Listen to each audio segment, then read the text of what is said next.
Благодаря.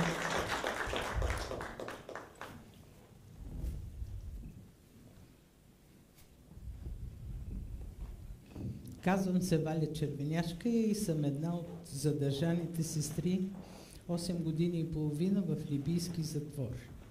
До сега се говореше за технологии, за напреднали всичко.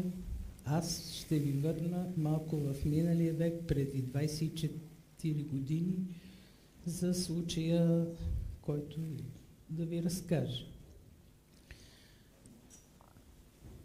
На 3 февруари 1998 година заминах за Либия, град Бенгази, детска болница да работя. Това заминаване всъщност ми беше втори път за Либия. Първия път бях 84-87 година в град Тархуна, където работих в детско отделение, нова болница, български персонал. Имаше и филипинки сестри, които бяха помощник сестри. При второто ми заминаване в град Бенгази беше съвсем първия път, нали, беше двустепенно обслужване. Нямаше придружители, само персонала и болните деца. Втория път придружители. Аз отивам на една смяна и питам, примерно, детето Али къде е? И майката ми сочи, че е долу на земята, на едно дюшече. И аз казвам, ма той нали е болен? Да, ма брат му заспа и аз го сложих в леглото. Беше голем шок на тази разлика, която първия път съм видяла и втория път. Още първият месец старшата сестра на детско, Амина се казваше, тя непрекъснато ни предупреждаваше: работете с ръкавици, защото има хив, работете с ръкавици, защото има хив. Как хив при деца?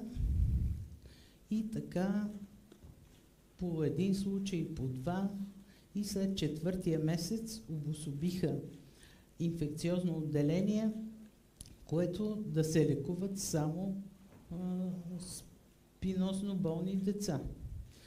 Там майките не искаха да ги обслужват либийки, искаха само чужденки.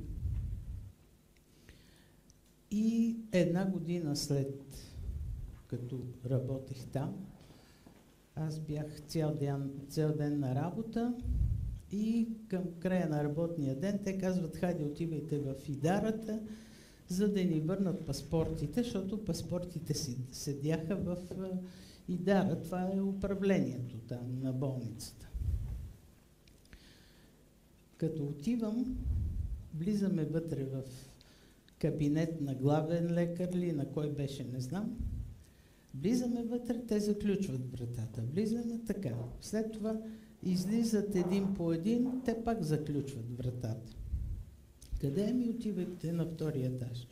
Тръгвам аз по стълбите нагоре и на площадката между двата етажа хващат ме полицаи, ръцете ми връзват, очите ми връзват и лепенка на устата. И след това ме свалят надолу по стълбите и в някакъв автобус, нали, по стълбите ме качват там. С тия превръзки ние сме били цяла нощ, пътували до Триполи. Чак сутринта пристигнахме там в един полицейски участък. Шара Насър Шара е улица. Улица Насър беше. В този полицейски участък след 2-3 дена започнаха един по един да ни извеждат и започнаха мъченията. Те искаха от нас да признаваме, че сме заразили ние техните деца с СПИН. Първия път, когато аз казвах, че няма такова нещо, че не е Аз съм отишла да помагам на децата, не съм отишла да ги заразявам и още повече за мен беше много интересно как деца са болни от СПИН, ако не е предадено наследствено от майките при раждането. При което се започнаха мъченията. Бланко е един уред, вързани ръце и крака, главата надолу, ходилата така и с едни мъркучи, за да не личат синини по телата. След това всичките ногти ми бяха, изпадаха, почерняваха, голям ужас. 4 пъти са ми пускали ток. Тук на двете китки или тук надолу на краката, на глезените. По време на тези токове на 2 пъти ми е спирало сърцето. Те ме ритаха с бутуши тук в сърцето, да ми тръгне сърцето. През това време никога не съм си мислила, че каквото искат ще им кажа, просто си очаквах смъртта и така, както казват, живота минава на лента, да, това съм го изпитала тези 4 пъти, когато тока беше много жестоко. След това са ми пускали скарабеи, бръмбари, около пъпа, пистолет в главата и един такъв случай. Един полицай ми казва, че ме е видял как точно съм заразила някакво дете ли, че някой му казал ли. И аз казвам, не, това е лъжа, не е вярно. И той ме бие с едни книги по главата и казва, лъжа ли? Аз казвам, да, лъжеш. Лъжа ли? Да, лъжеш. И те доведоха едно куче, което куче, те може би са го насъсквали върху мене, но кучето започна да лае по този полицай и те започнаха другите полицаи да му се смеят и фактически кучето, те го доведоха сигурно да ме оплаши, но той се почувства зле и така кучето ме спаси от повече бой за този следващ път, който ми се случи. И още нещо друго се сещам, че друг път, когато ме бяха сложили, седнала или клекнала долу и едно куче, нали, лае кучето, лае и то ми се качи само така косата. Но аз бях много спокойна, защото знам, че съм невинна и че животните усещат. При което година след това, понеже нямаше место за мене там, където е участъка с кучета, те всички ги бяха събрали, аз си останах в този участък цяла година, където най-напред ни закарах. И тази полицайка, която ме гледаше мене, като докарат затворници там в участъка, те още после ги караха сигурно в затвора, и тя ме викаше да гледам как ги бият и как ги мъчат. Те увесени там на някакво стълбище, пак така с очите, превръзки на устата и висят. И аз гледам отгоре полицая как сочи на кучето къде е да захапи. Кучето му скъса панталоните, после тук ризата. В този момент аз много се изплаших, защото първия път, когато кучетата за мене, аз бях спокойна, защото знам, че съм невинна и кучето усеща. И след това си правя сметка, те тогава са му насочили да ми закачи кучето косата, тогава беше голям шок и ужас. Мъченията продължиха някъде 3 месеца и повече, може би. Втория месец ли беше, Валентина, след един такъв ток, престана да говори. Повече от 2 месеца не можеше да говори, а очите й така правеха като на някаква стрелка, която така много беше страшно. Аз даже си мислех, може би заради нея ще престане. А не.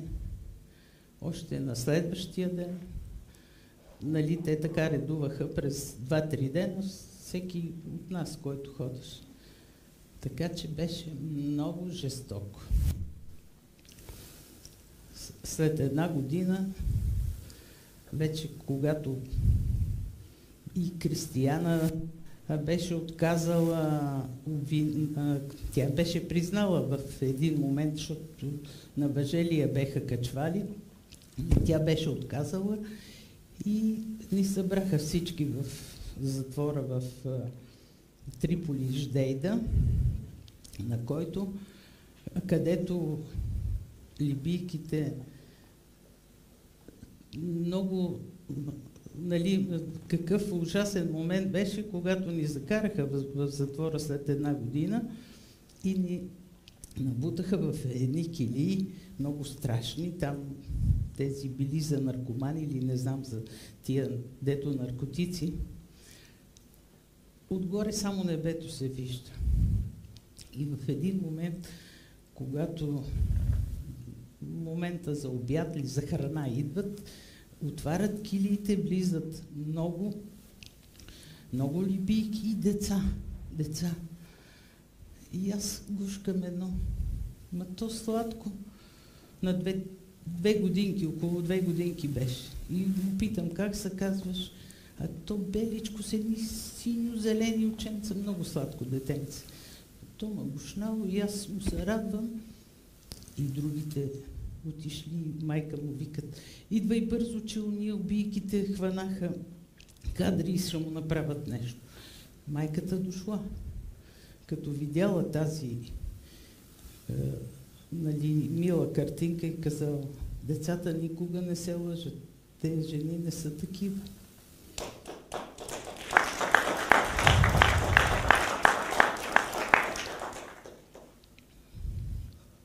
Имаше от началото либийки, които така се опитваха да ни тормозят. Но те някакси с животинския си инстинкт усещаха, че сме невинни, че това си е тяхна политика, както и после излезе по медиите от самите сина му на Кадафи, Сеф ел-Ислям, нашия защитник в кавички, защото Сеф ел-Ислям беше с неговата фундация на убийките, а па Айша, сестра му, на семействата. И в затвора си имах една приятелка Мабрука, която казваше, Кадафи ще даде пари на семействата, за да мълчат. Така с физио. И някоя нощ вие ще излетите и никой няма да види. Същото стана, когато вече ни извеждаха от затвора. Към 4 без 15 някъде пристига Кристиян от тяхната кили и чука на нашата. Валя, Валентина, излиза и Мудира дойде. Мудира е директора на затвора. И ние ставаме, не знаеме какво става. И Валентина казва, Боже, къде ли ще ни водят? Сигурно ще ни убиват. И аз къде ще ни водят? Отиваме си. След малко чуваме пак Кристияна как отвънка. Аз няма да подпиша нищо без човек от посолството. След малко пак тя, Валя, Валентина, излизайте, че Митко е дошъл да отиваме да се подпитваме. И подписа, знаете ли какъв е? На едно индиго, ето така, отпечатъци на всички, на 10 пръста. Това са подписите, защото те, милите, са неграмотни, но сигурно и те не са виновни. А пък по време на делата в залата присъстваха по 16 посланика. Това нещо страшно много респектираше либийците. Като се върнахме от дело и те казват, толкова много посланици са дошли на вашето дело. Нали, това не знам, защо така ги респектираше, но и те вярваха, че това си един сценарий, измислен от либийците. Това до някъде ни успокояваше и на 9 февруари, след една година ли, тук имаше концерт на Александър Невски. Здравко го включиха от посолството и аз викнах полицайките да гледат, защото ние гледахме по телевизията. И след малко, след час некъде, полицайките отгоре, затворничките, Варя, Кристияна, Валентина, дават по Ел Жазира, по NBC, по тези арабските телевизии, дават за нас, за нашата невинност. Тогава нека си се почувствахме по-надеждени, или как да го кажа. И 12 дена преди да ни освободят, ни посети Сесилия Саркози, която през цялото време нещо искаше да ни каже. Ние пък искахме да я попитаме, че те ни караха да подпишеме, че нищо няма да търсиме от либийците и тогава ще ни освободят. И сега ние си говориме между нас, а и тя с нейните там съветници, сътрудници от кабинета на Саркози, и тя пита, подписахте ли такъв документ? И ние не. И тя казва, подпишете, той ми е необходим, за да ви взема. Аз съм дошла да ви взема. И след 12 дена ние гледаме по телевизията Бенито Фереро Валденер, Сесилия Саркози пристигнаха и ние вече решихме, наистина са дошли да ни вземат. Обаче по новините късно казват, Кадафи иска да му пречистват вода, влакове, не знам, там майка си и баща си искал човека, и преговорите зациклиха, при който ние много така разочаровани пак си легнахме и събитията се случиха вече. И 4 без 15, като ни дигна, нали, с всички отпечатъци, къде всичко сме служили, и по едно време и Яшар дойде от мъжкия затвор и той гледа, ма тук това вие не знам какво, ма онова не знам какво. И аз гледам нагоре да видя либийките да си взема довиждане, защото те ни пускаха отгоре храна, ние отдолу им качвахме, изобщо си се разбирахме. При което никой, и аз се сетих на Мабрука за приказките. Как ще им затвори устата, как ще излетим и никой няма да види. И точно така стана. И тръгваме, Валентин, аз искам с тебе, Снежан, аз искам Сачев. И те, либийците, влизайте, и ни набутаха в някакви джипове. И аз много се притесних и викам, сигурно права Валентина. Обаче като излизаме от женското крило и те така се наредили всички дипломати европейски, Марк Пиерини, той е европейски посланик в Тунис, защото нямаше в Либия по това време, и той идваше по някой път и по 2 пъти при нас през седмицата. И когато, нали, вече да подписваме как сме се разбрали, ще бъде английския посланик, ще бъде Марк Пиерини, български посланик няма. И ние питаме, как така няма, нали, сме българи. При което Глушевски беше тогава посланик, обажда се до Външно министерство, ма те искат и аз да бъда, и те му разрешиха, и той каза, разрешиха ми, ще бъда и аз. По времето, когато ще подписваме, либийците с едни автомати, штракат, едно напрежение създават, при което Марк Пиерини каза: напуснете, тук има камери, напуснете. И той ни каза: подпишете това, аз ще ви върна. Това няма никакво значение, въпрос е за сега за претех, само да ви освободят. И точно така и стана. Той всичко това си ни върна тия хартии в самолет. В самолета, като пристигаме на летището и на самолета, на стълбичката на самолета, Бенита Фереро Валднер, Сесилия Саркози, и те казват: влизайте вътре в летището. Влизаме вътре в летището и те почват да питат Аша: ти какъв искаш да станеш? Българин или либиец? Той вика: българин. Питат го 2-3 пъти: българин. Хайде, качвайте се. Качваме се на самолета. Бързо Сесилия звъни на Никола Саркози. Той явно не вярва, че Сесилия даде телефона на Кристияна и тя каза: да, тук сме и Здравко е тук на самолета. И 6:25 самолета излетя. Отпред имаше GPS, те ни обясняваха: ето още толкова ни остава, още толкова, нали, да напуснем Либия. Ние не знаехме къде се намираме изобщо. И вече като напуснахме либийска територия, те започнаха да плескат, отвориха шампанско, да пием за победата. Ашраф казва: аз съм такъв мюсюлманин, аз не пия. Бе, пий за победата. После майка ми баща му, като дойдоха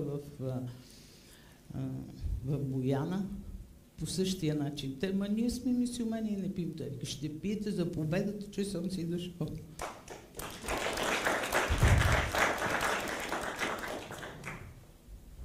И тази история на 24 години, но по-добре да се разкаже, да не се забрави, както каза Дончо, и дано на никой повече да не се случва.